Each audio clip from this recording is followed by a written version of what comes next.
नमस्कार मित्रांनो, स्वागत आहे तुमचं वन इंडिया मराठीमध्ये। राजकारणात एक गोष्ट कायम राहिली आहे ती म्हणजे भाऊबंदकी आणि वारसाची खेळी। निवडणुकीच्या काळात अनेक राजकीय घराण्यांमध्ये राजकीय वारस निवडण्यावरून वाद बघायला मिळालेत। त्यामुळेच कुठे पती विरुद्ध पत्नी, कुठे भाऊ विरुद्ध भाऊ, तर कुठे वडील विरुद्ध मुलगी अशी लढत आहे। जाणून घेऊया त्याविषयी सविस्तर। विदर्भातील अहेरी मतदारसंघातील विद्यमान मंत्री आणि आमदार धर्मराव बाबा आत्राम यांच्या विरोधात त्यांची कन्या भाग्यश्री आत्राम यांनी निवडणुकीमध्ये आव्हान उभं केले। धक्कादायक म्हणजे त्याच घरातील त्यांचे पुतणे अंबरीश आत्राम यांनीही अपक्ष म्हणून उमेदवारी दाखल केली आहे।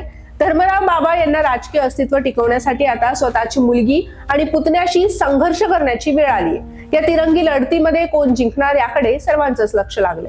बीडमध्ये तर आणखी जास्त रंजक चित्र आहे। या ठिकाणी क्षीरसागर कुटुंबातील सदस्यांनी एकमेकांविरोधात बंड पुकारला आहे। एकाच घरात राहणारे संदीप क्षीरसागर आणि योगेश क्षीरसागर या भावांमध्ये ही लढत होणार आहे। यात कोण जिंकणार हे सांगणं कठीण आहे, परंतु निवडणूक संपल्यावर हे सगळे पुन्हा एकत्र येतील का हे बघणं महत्त्वाचं ठरेल। छत्रपती संभाजीनगर जिल्ह्यामध्ये शिवसेनेच्या उमेदवार संजना जाधव यांच्या विरोधात त्यांचे विभक्त पती तथा माजी आमदार हर्षवर्धन जाधव हे मैदानामध्ये आहेत।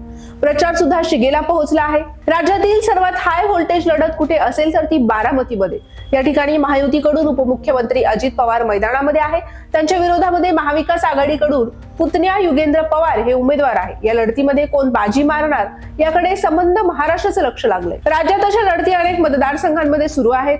बरेचदा कुटुंबीय निवडणुकीमध्ये एकमेकांवर टीका करताना दिसतात, पण निवडणूक संपल्यावर मात्र पुन्हा एकत्र येऊन सत्तेवरची पकड मजबूत करण्याचा प्रयत्न करतात। एकीकडे वडील आपल्या मुलासाठी राग धरतात, तर दुसरीकडे पुतण्यासाठीही काकाचा राग आहे। पण भविष्यात निवडून आलेल्या सदस्यांना पुन्हा कुटुंबाच्या नावाखाली एकत्र येण्यासाठी आशीर्वाद सुद्धा मिळत असतो। राजकारणामध्ये वारसा टिकवण्यासाठी अनेकदा आपल्या मुलांना प्राधान्य दिले जातं। एकत्र कुटुंब असून सुद्धा भाऊबंदकी राजकारणामध्ये कायम आहे।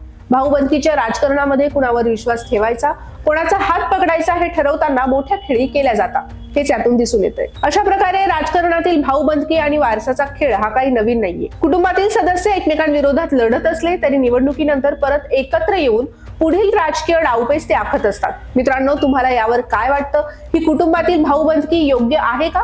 तुमचे विचार आम्हाला कमेंट बॉक्समध्ये जरूर सांगा आणि अशाच रंजक विश्लेषणांसाठी वन इंडिया मराठीला सबस्क्राईब करा। धन्यवाद।